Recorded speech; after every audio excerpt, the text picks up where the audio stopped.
हमारे तीन शरीर होते हैं।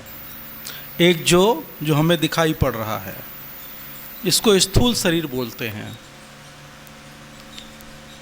इसके बाद दूसरा शरीर आता है सूक्ष्म शरीर, जो हमें दिखाई नहीं पड़ता है। और एक है कारण शरीर, वो भी दिखाई नहीं पड़ता है। तीन शरीर हैं हर व्यक्ति के। हर व्यक्ति के चारों ओर एक 3 फीट का प्रकाश पुंज होता है। आपने देखा होगा भगवान की तस्वीर में सर के पीछे एक गोल प्रकाश का चक्र जैसा सही भगवान के पीछे दिखाई पड़ता है। यही चक्र आपके भी शरीर के चारों ओर होता है, जो आपको इन 2 आँखों से दिखाई नहीं पड़ेगा, क्योंकि ये जो आँखें दी हैं प्रभु ने, ये संसार देखने के लिए दी हुई हैं। मोबाइल को बंद कर दीजिए। इतना अगर इम्पोर्टेंट है तो बाहर बैठ के आप सुन लीजिए, कोई ऐसा वो नहीं है परेशानी वाली बात। तो हम अपने स्थूल शरीर को मजबूत बनाने के लिए हर तरह का विटामिन लेते हैं, भोजन लेते हैं, उसे खूब ताकतवर बनाते हैं। परंतु सूक्ष्म शरीर और कारण शरीर जिनका हमें ज्ञान नहीं है, उनको भी ठीक करना होता है। तो सूक्ष्म शरीर जो है, इसकी सफाई कैसे होगी? इसको हष्ट-पुष्ट कैसे बनाओगे? जिसका सूक्ष्म शरीर हष्ट-पुष्ट होता है, वो व्यक्ति स्थित प्रज्ञ कहलाता है। वो किसी भी अवस्था में, कैसी भी हालत में कभी भी घबराता नहीं है, परेशान नहीं होता है, चाहे कितनी भी बड़ी मुसीबत उसके सामने खड़ी हो।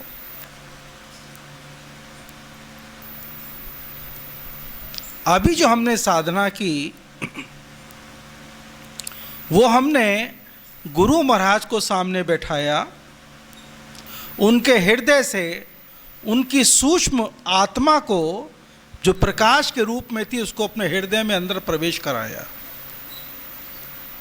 वो अंदर जाके उसने क्या किया, हमारे अंदर जो हमारा मन है उसकी सफाई की। ये मन को रोकने की क्रिया है। मन को उसने रोका, एक जगह पे रोका। जो हिल रहा था, वाइब्रेट हो रहा था, उसको एक जगह रोका, स्थिर किया। फिर उसकी सफाई शुरू कर दी। जब सफाई शुरू कर दी तो मन शांत हो गया। मन शांत हो जाएगा तो बुद्धि शांत हो जाएगी। बुद्धि में 2 चीज़ें हैं, निर्णय करने की या ना करने की। अगर बुद्धि स्थिर हो जाएगी, शांत हो जाएगी, तो आप कोई भी निर्णय ठीक से कर पाएंगे। बुद्धि के ऊपर एक और शक्ति है, उसे कहते हैं विवेक। आपका विवेक जागृत हो जाएगा। बुद्धि तो भगवान ने सबको दी हुई है, जीव जंतुओं को भी बुद्धि दी हुई है, सबके पास बुद्धि है। जीव जंतुओं की जो बुद्धि है, या जो शरीर है, या योनि है, वो भोग योनि कहलाती है। हमारी योनि कर्म योनि है। दोनों में यही फर्क है। कर्म योनि भोग योनि में ये फर्क है कि कर्म योनि वाले को ये पता है कि मैं ये काम करूंगा तो इसका फल ये होगा, लेकिन वो जानबूझकर वो काम फिर भी करता है। तो उसने कर्म किया जानबूझ के, तो उसका जो फल है कर्म का, वो उसके साथ जुड़ गया। कर्म का फल उसके साथ जुड़ गया। इसी को संस्कार बोलते हैं। तो पिछले जन्म के जब से हम इस धरती पे आए हैं, कितने बार जन्म लिया हमने, हमको पता नहीं। बार बार जन्म ले रहे हैं, बार बार मर रहे हैं। तो पूर्व जन्मों का जो हमारी संस्कारों की फाइल है वो बढ़ती चली जा रही है। जैसे कि हमारा मोबाइल है, जब बहुत ज़्यादा उसमें फ़ोटो या बातें जब प्रवेश कर जाती हैं तो वो क्या हो जाता है, स्लो हो जाता है, हैंग हो जाता है कि भाई मोबाइल नहीं चल रहा है, हैंग हो गया है, इसके जितने फ़ोटो अंदर हैं भरे हुए उनको डिलीट करो, उनको निकालो बाहर।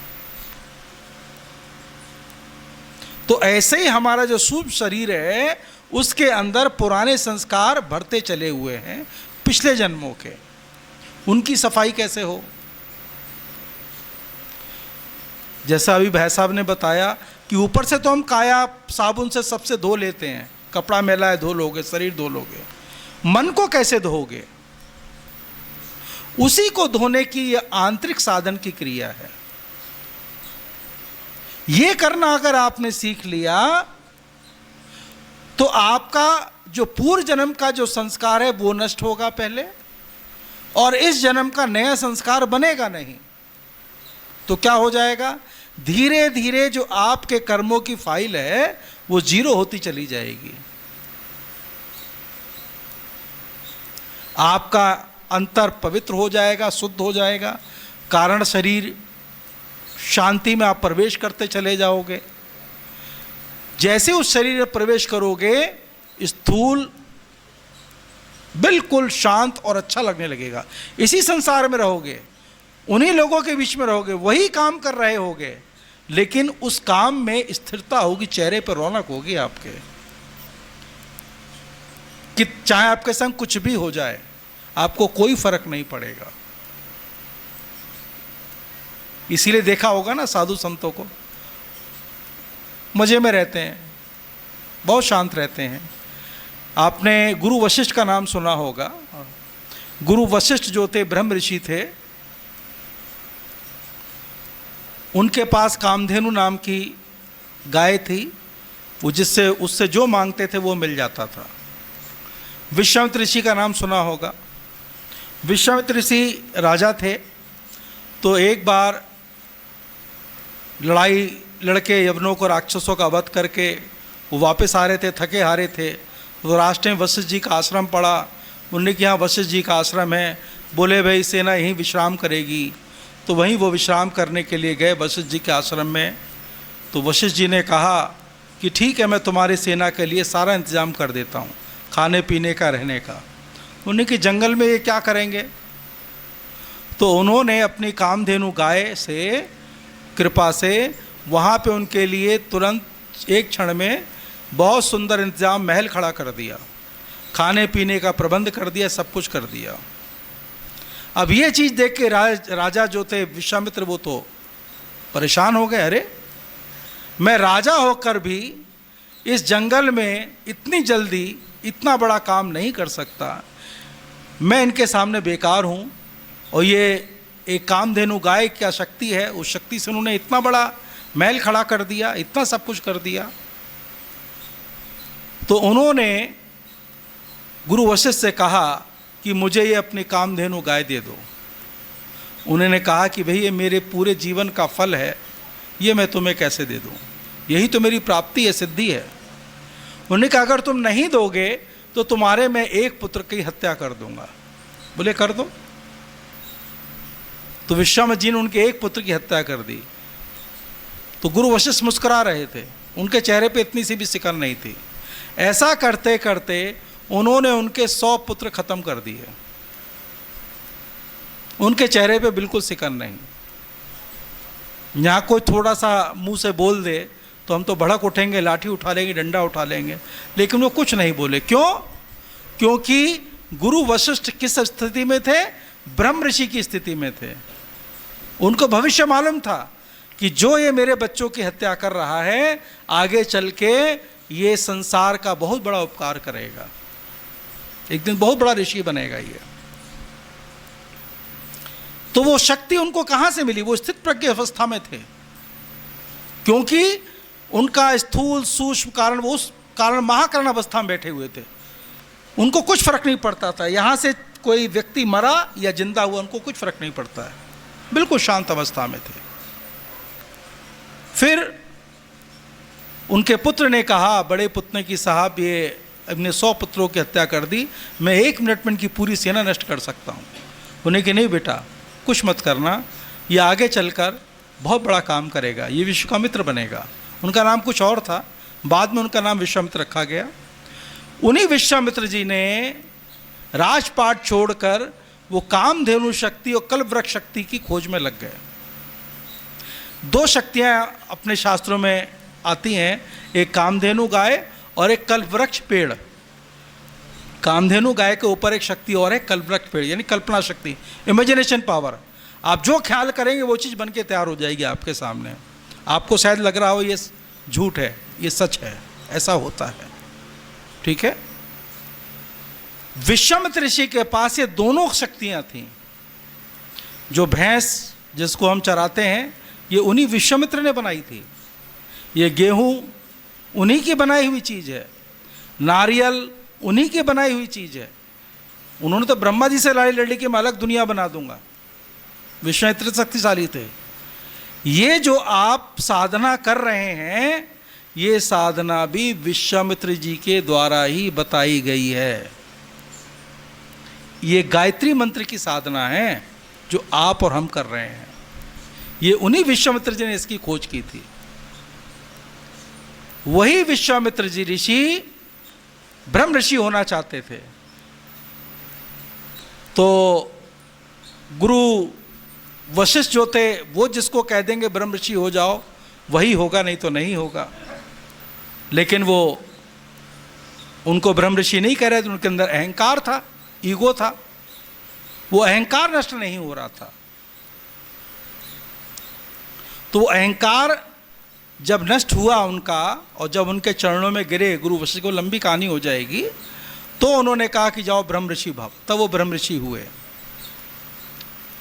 तो देखिए, मेरा कहने का मतलब ये है कि जिस अवस्था में गुरु वशिष्ठ थे या विश्वामित्र जी पहुंचे, उस अवस्था में आप भी पहुंच सकते हैं। कोई बड़ी चीज नहीं है।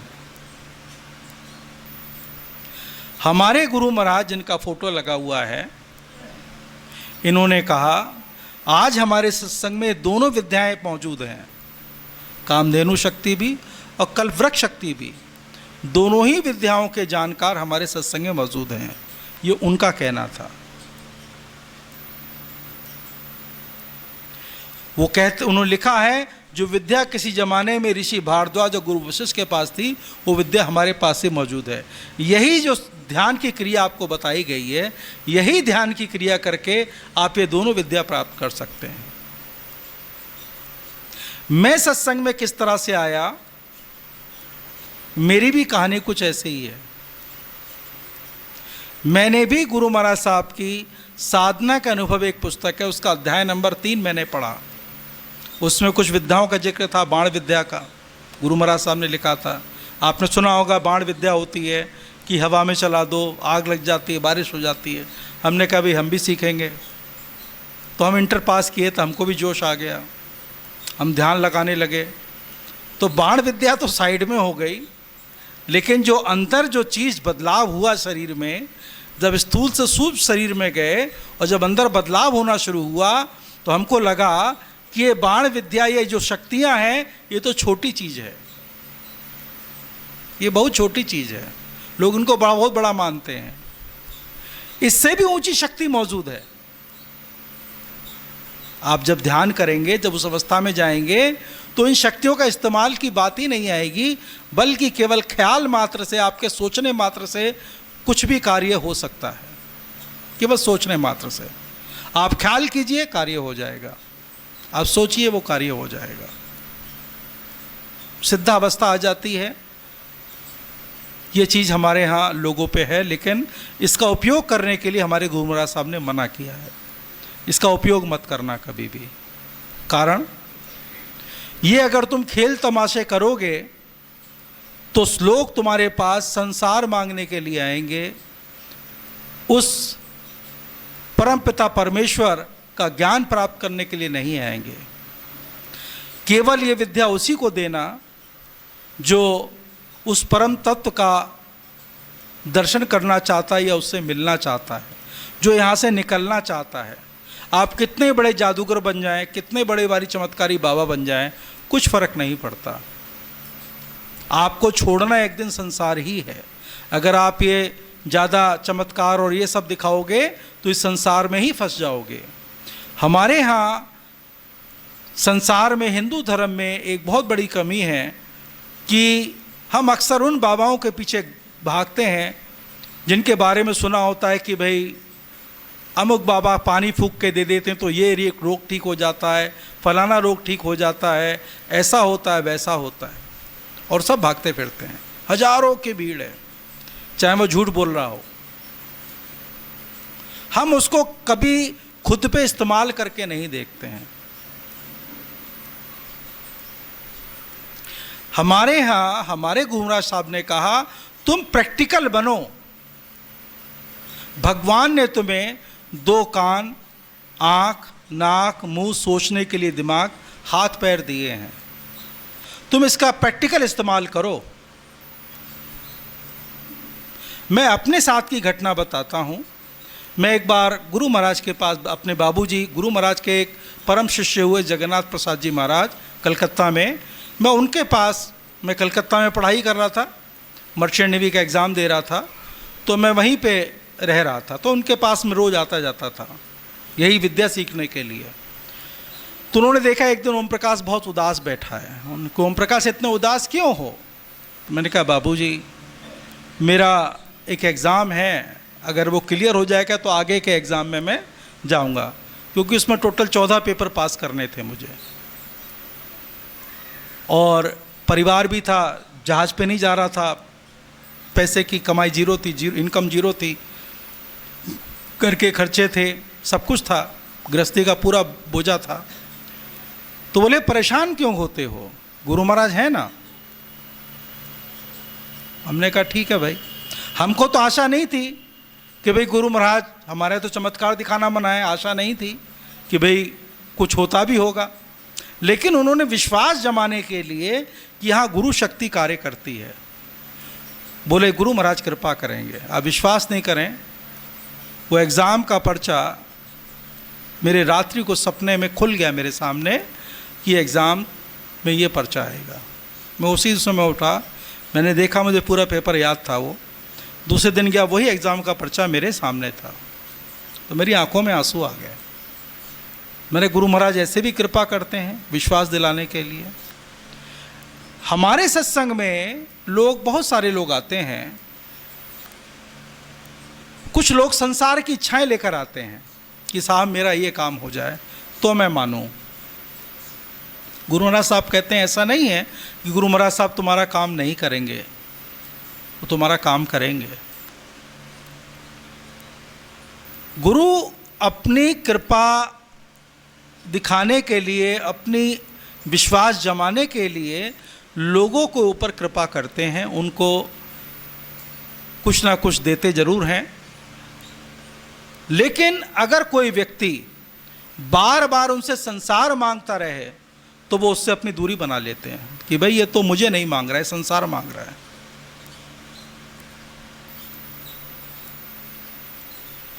आप भी कभी आजमा के देख सकते हो, ऐसी बात नहीं है। यहाँ से मथुरा दूर नहीं है, गुरु महाराज का स्थान। यहाँ तो चमकरी तो यहाँ से बहुत नज़दीक है, वहाँ चले जाओ।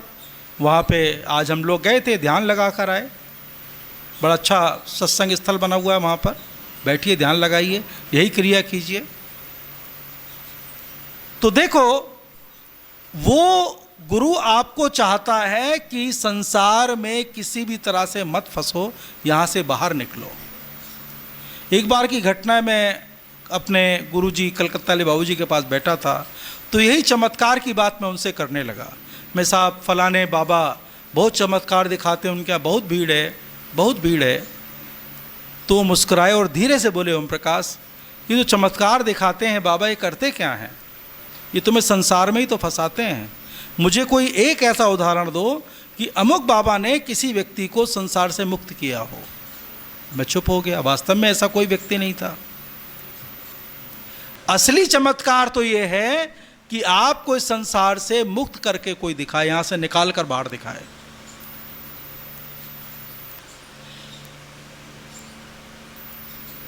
स्वयं संत तुलसीदास जी ने वर्तमान के गुरुओं के विषय में लिखा है, ऐसी ढका रहने दो बेटा, ढका रहने दो, कि कलयुग में किस तरह के गुरु होंगे। उन्होंने लिखा है, शिष्य बधिर गुरु अंध लेखा, एक ना जानहि एक ना देखा, हरई शिष्य धन शोक न हरई, ऐसे गुरु घोर नरक में पड़े। शिष्य क्या है? बहरा है।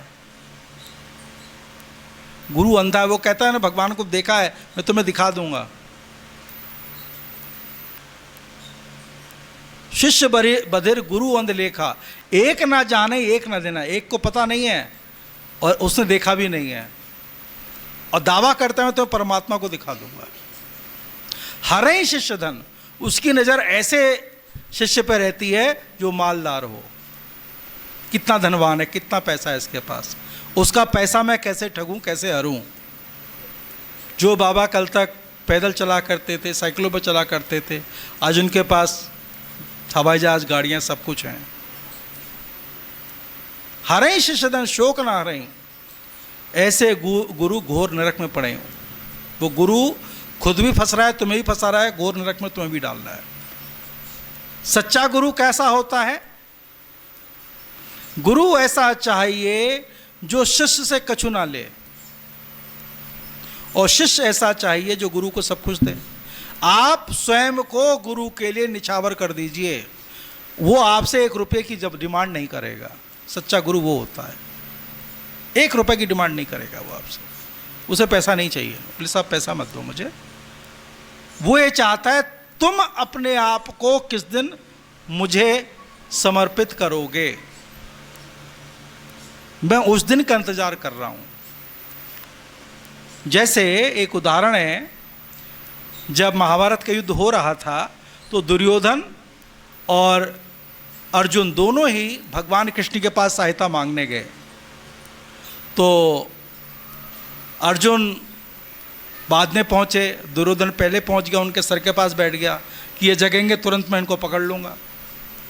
वो सो रहे थे बिस्तर पे, उनके चरणों में जाके बैठ गया। जब भगवान कृष्ण उठे तो उन्होंने देखा कि भाई अर्जुन सामने बैठा है। वो उठ के उन्होंने कहा, अर्जुन कैसे आए? तो दुर्योधन बोले, साहब मैं पहले आया हूँ। बोले, देखो भाई, मैंने उठते ही अर्जुन को देखा है, मैं अर्जुन की बात सुनूंगा। अर्जुन कैसे आए? बोले, सरकार आप जानते हैं कि युद्ध हो रहा है। बोले, हाँ युद्ध हो रहा है। बोले, साहब मैं आपसे सहायता मांगने आया हूँ। बोले, भाई सहायता मांगने से पहले मेरी शर्त सुन लो, उसके बाद तुम सहायता मांगना। बोले, साहब क्या शर्त है?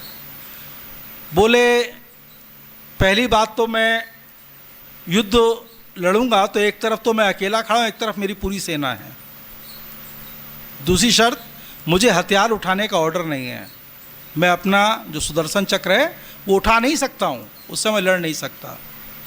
बोलो क्या चाहिए? अर्जुन बोला, सरकार आपकी सेना मुझे नहीं चाहिए, आपका सुदर्शन चक्र मुझे नहीं चाहिए। मैंने बहुत देखा लेकिन मुझे कोई मेरा रथ का सारथी नहीं मिल रहा है, आप मेरे रथ के सारथी बन जाओ।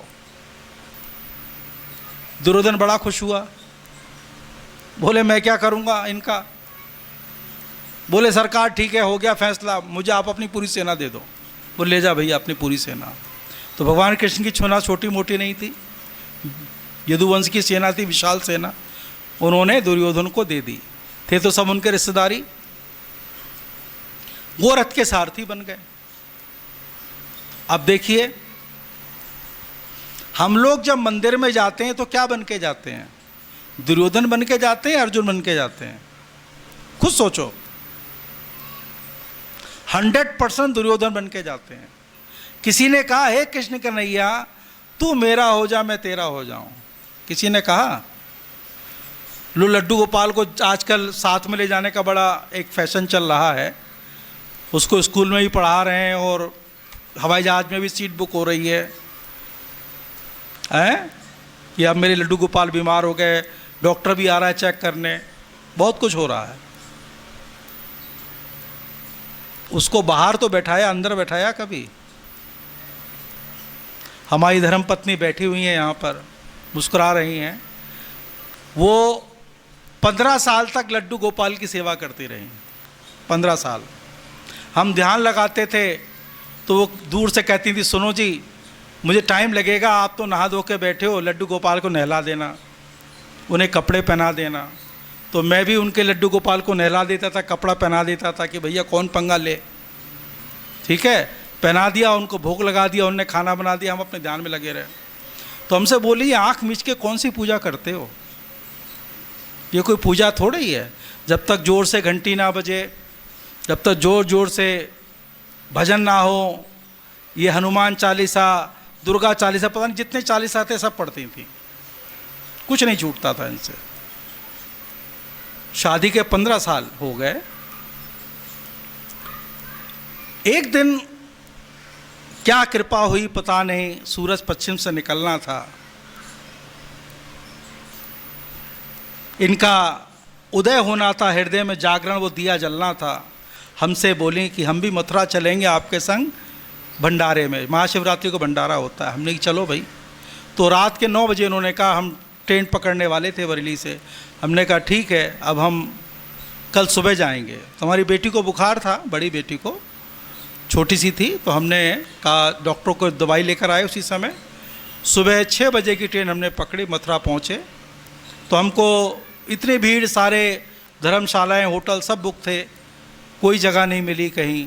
तो गुरु महाराज के जो निवास स्थान में उनका जो गार्डन था, उसी में केवल एक चादर बिछाने की जगह हमको मिल गई, वहीं हम लोग बैठ गए।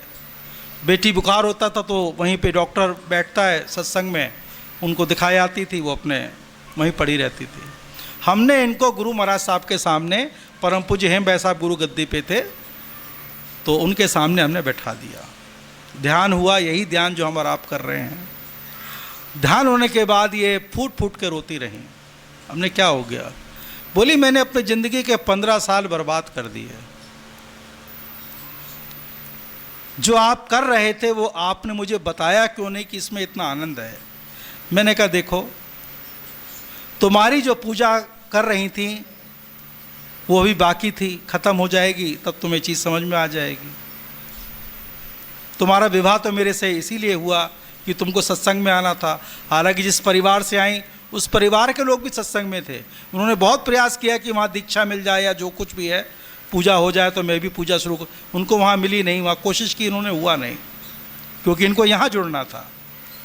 आप जितने भी लोग यहाँ बैठे हैं, आप सबका हिस्सा, दाना पानी, रोटी पानी इस सत्संग में लिखा है, तभी आप यहाँ बैठे हैं, नहीं तो आप यहाँ नहीं बैठते। मैं सच बता रहा हूँ। हम यहाँ आए हैं क्योंकि हमको यहाँ आप लोगों के संग आना था, पास आना था। ये सब प्री प्लानिंग है प्रभु की, सब प्री प्लानिंग है। आप लोगों में से ही कुछ लोगों को इस विद्या का पारंगत होना है, ये तय है यहाँ से। वरना गुरु महाराज का गांव यहाँ से नज़दीक है। मैं तो देखा कि दिया तले अंधेरा है, किसी को पता नहीं उनके विषय में। उनके गांव में भी हम पता पूछ रहे थे, बहुत लोगों को नहीं पता था कि यहाँ इतना बड़ा संत रहता है जिसका नाम पूरे भारत नहीं पूरे विश्व में है, और हम उनका घर ढूंढते फिर रहे थे। तो हम चाहते हैं कि भाई इतने बड़े संत के क्षेत्र में, ये जो भूमि है टाकि आपको पता नहीं है, यहाँ हमारे गुरु महाराज साहब का ही जन्म नहीं हुआ, बल्कि जिया माँ जो गुरु महाराज साहब की धर्मपत्नी, उनका भी जन्म एटा में ही हुआ। महाशक्तिशाली। आप आंसुओं से रोगे जिस दिन आपको ये खबर लगेगी कि हम कहाँ रहते हैं, ये जन्मभूमि, ये मिट्टी कैसी मिट्टी है। बहुत आध्यात्म में उपजाऊ भूमि है। आपको पता नहीं सोरो यहाँ से कितना दूर है, बहुत नज़दीक है। सोरो में किसका जन्म हुआ था? तुलसीदास जी। रामायण के रचयिता तुलसीदास जी का जन्म भी सोरो में ही हुआ था। सूरदास जी भी यहीं हुए थे। दो महान विभूतियाँ इसी क्षेत्र की पैदा हुई हैं। और मथुरा तो है ही है, यहाँ भी ब्रिज का प्रभाव है। आपको शायद पता नहीं, मथुरा को आध्यात्म विद्या में गौमुख की नगरी बोला जाता है, यानी कि उस परमपिता परमेश्वर के स्थान से प्रकाश पुंज का क्षेत्र इसी क्षेत्र में गिरता है, मथुरा में, इस ब्रज क्षेत्र में। और आप उसके नज़दीक, उसका आभा तो पड़ेगी पड़ेगी आप लोगों पे, ऐसा नहीं कि नहीं पड़ेगी। थोड़ा सा प्रयास करो, थोड़ा सा प्रयास करो। आप नहीं बैठ पाते हो जमीन पे, कोई बात नहीं, कुर्सी पे बैठो, थोड़ा अभ्यास करो आप लोग। 15-20 मिनट सुबह, 15-20 मिनट शाम आँख, और इसके लिए ऐसा नहीं कि नहा धो के ही बैठना है। रात को उठे 2 बजे आँख खुल के चलो भाई ध्यान लगाने बैठ जाओ। अपने गुरु को इन्हीं का फ़ोटो देख लो, एक वर्तमान गुरु का मैं फ़ोटो ला के दे दूँगा, यहाँ पे रखा हुआ है। उस फोटो को अपने घर में ले जाओ, परम पूज्य आलोक कुमार जी महाराज का। मेरे पास ऐसे ऐसे उदाहरण हैं लोगों के, आप आश्चर्य करोगे। कुछ लोग परम पूज्य आलोक कुमार जी महाराज से भी मिले नहीं हैं और उनको पूरी विद्या गुरु महाराज ने घर बैठे दे दी। आप ये कहोगे कैसे संभव है साहब, गुरु से मिलाने से विद्या मिल गई? एकलव्य का आपने किस्सा सुना होगा। एकलव्य का, वो गुरु द्रोणाचार्य के पास ब्रह्म बाण विद्या लेने गया था, तो द्रोणाचार्य ने क्या किया, मना कर दिया कि भाई मैंने अर्जुन को बोला है मैं तुम्हें बाण विद्या नहीं दे सकता। बोले ठीक है साहब, उसने दर्शन तो कर ही लिया गुरु का, उसे बाण विद्या चाहिए थी। उसने उनकी मूर्ति बनाई और उनका ध्यान लगाया और उनसे वो विद्या लेने लगा, और वो उसको ज्ञान देते थे और वो धनुर्विद्या सीख गया। गुरु ने प्रत्यक्ष रूप से मना कर दिया, मैं तुझे ज्ञान नहीं दे सकता, मैंने अर्जुन को वायदा किया। बोले कोई बात नहीं साहब, मैं ले लूँगा आपसे। अभी किसी भाई ने प्रश्न किया था कि साहब उसके विद्या कैसे मिल गई, जब गुरु ने मना किया फिर भी उसकी मूर्ति बना के विद्या कैसे ले ली। जैसे परम पूज्य आलोक कुमार जी महाराज का फोटो हमारे कलकत्ता वाले बाबूजी ने बोला कि लोग अगर उस फोटो का भी ध्यान लगाएंगे तो उनको विद्या मिल जाएगी घर बैठे बैठे। और एक बार उनका जाके दर्शन जरूर कर लें, वो कभी भी जिंदा है, मौजूद है। जब कोई भी गुरु उस परम तत्व से जुड़ जाता है, उस चीज़ से जुड़ जाता है, तो कोई भी अपना तार वहाँ लगाएगा, उससे वो एनर्जी लेना शुरू कर देगा। आपके पड़ोस से तार निकल रहा है, आप तार डाल के कटिया डाल लो, ले लो करंट, है पता लगे किसी को नहीं पता लगे, करंट जा रहे ले लो। तो आपको केवल संबंध जोड़ना है, फोटो देखा, ध्यान लगाया, आपका मन वहाँ से जुड़ा, करंट जुड़ा, आपने विद्या ले ली, वो विद्या मिल जाएगी आपको घर बैठे। तो ऐसे ही एकलव्य ने वो विद्या ले ली। अब जब जंगल से गुजर रहे थे अर्जुन को लेके, तो उन्होंने देखा कि भाई जो कुत्ते का मुंह है उसने बाण फेंके तो वो उसने बंद कर दिया। घबरा गए, भी विद्या कौन जानता है, ये तो विद्या मेरी है। तो साहब मैं आपका ही शिष्य हूँ, आपके सामने बैठा हूँ। और बड़े खुश हुए कि इस बच्चे ने, एकलव्य ने, एक जंगली लड़के ने ये विद्या मेरी मूर्ति से ले ली। बोले वाह भाई वाह, मान गए तुझे। लेकिन वो राजनीतिक गुरु भी थे, वायदा कर चुके थे। तो लोग अक्सर बोलते हैं कि भाई उन्हें उसका अंगूठा नहीं काटना चाहिए था, परंतु गुरु वादा कर चुका था किसी और को देने का, तो उन्होंने कहा नहीं बेटा, अंगूठा तो तुझे देना पड़ेगा गुरु दक्षिणा में, मैंने उसको वादा किया है। शायद वो अंगूठा अगर नहीं देता तो आज हम एकलव्य को याद नहीं करते। उसको अमर भी कर दिया उन्होंने। अर्जुन से ज़्यादा एकलव्य का नाम लिया जाता है कि उससे बड़ा धनुर्धर वो था। अमर भी कर दिया, विद्या भी उसे मिली, उसका शौक भी पूरा हो गया। ऐसे ही ब्रह्म ज्ञान में जब कोई महापुरुष उस परम तत्व से जुड़ जाता है तो कोई भी व्यक्ति उससे विद्या ले सकता है। भगवान कृष्ण आज नहीं है, हैं आज धरती पे नहीं है, लेकिन उसकी जो मूर्ति बनाई है, उसका भाव जो बनाया है, लड्डू गोपाल का, किसी ने किसी का, किसी ने किसी का, उस भाव से उसको कृष्ण भगवान दर्शन दे रहे हैं, वो शक्ति उसको दर्शन दे रही है। जैसे मीराबाई की कहानी सुनी, एक छोटी सी लड़की थी 6 साल की, एक पंडित जी उसके घर आए थे, वो कृष्ण जी की मूर्ति के साथ रखते थे, वो उसे पसंद आ गई। वो राज परिवार की बेटी थी। उसने कहा मुझे मूर्ति दे दो बाबा। उन्हें बेटा मैं कैसे दे सकता हूँ, तो मेरे इष्ट हैं। तो रात को सपने में पंडित जी को भगवान कृष्ण ने दर्शन दिए और कहा कि जाओ ये मूर्ति मीरा को दे दो।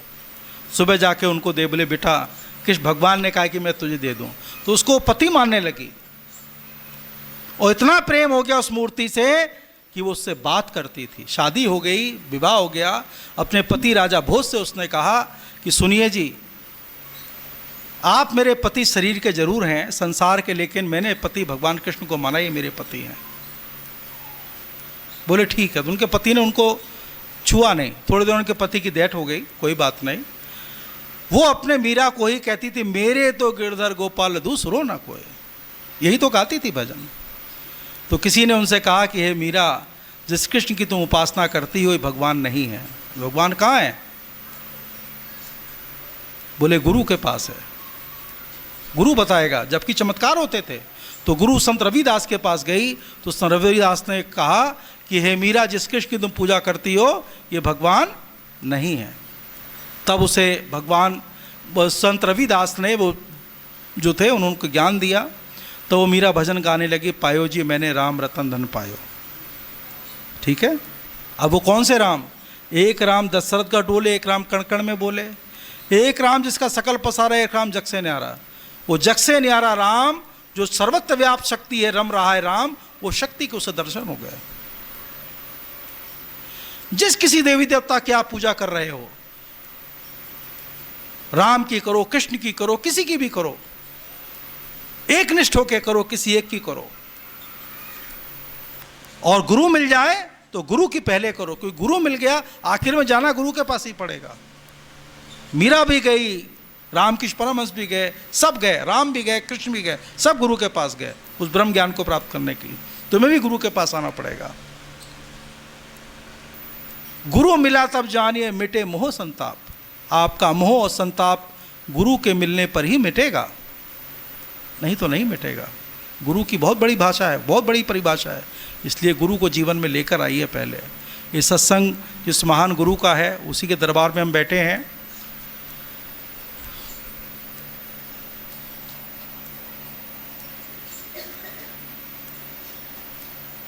खोल दीजिए।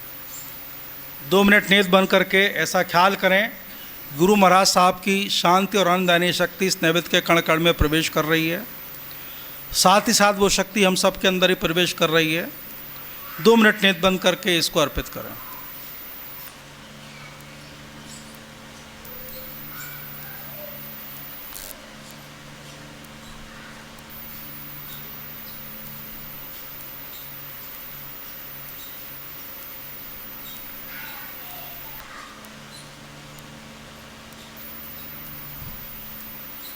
बस अभी 1-2 भजन के बाद ये सभा समाप्त हो जाएगी और कल सुबह ठीक 7 बजे सत्संग होगा। समय पे आने का कष्ट करें, क्योंकि देखिए यहाँ पर हम लोगों ने आपके नाश्ते का, चाय का, हर चीज़ का इंतज़ाम किया है। किस लिए किया है? कि आप लोग माता बहनें परेशान ना हो। आप यहाँ सत्संग में आके सत्संग को सुनिए। हम लोग बहुत दूर दूर से आए हुए हैं। मैं खुद देहरादून से आया हुआ हूँ, बरेली से आए हुए हैं, हमारे श्री प्रयाग पंडित जी आए हुए हैं रक्सौल बिहार नेपाल से, नेपाल बॉर्डर पे ही है। हमारे सुरेश यादव जी आए हुए हैं, नेपाल से आए हुए हैं। तो वहाँ से ये लोग चलकर यहाँ पर आए। इनका आना भी एक इत्तेफाक है। अभी आपके बेटे की शादी थी, मैं वहाँ गया था बेटी वहाँ पर। तो मैंने जब ट्रेन में बैठ रहा था तो मैंने कहा अभी आप टिकट बनवाइए मेरे सामने। 20 मिनट ट्रेन को चलने को तैयार थे, ये तुरंत गए और बोले साहब टिकट मिल रहा है, और तुरंत उन्होंने टिकट ले लिया आने जाने का, और ये यहाँ पर आ गए। ये वहाँ से यहाँ आ सकते हैं किसके लिए? कोई इनको दान दक्षिणा चाहिए? नहीं, केवल वो ये चाहते हैं कि आपको मेरे गुरु का ज्ञान मिल जाए। इतना ही सही लालच है, और कोई लालच नहीं है इनको। ठीक है ना? आपके भी गृहस्थी है, परिवार वाले हैं, खेती है, बाड़ी है, सब कुछ है। हम लोग कोई दान दक्षिणा वाले बाबा लोग नहीं हैं। ठीक है, इस चीज़ का ख्याल रखिए। गृहस्थी वाले लोग हैं। ये आज आए यहाँ पे, गुरु महाराज के दर्शन गए, गांव में गए, इतने खुश हुए, सुरेश जी रोने लगे आंसुओं से कि भाई साहब हमारा बचपन से एक सपना था कि एक बार हम एटा जाएं और गुरु महाराज के घर उनका दर्शन करिए। उनका गांव हुआ है हम। किस गांव में किन परिस्थितियों में उनके पास दूर दूर से लोग चलकर आते थे।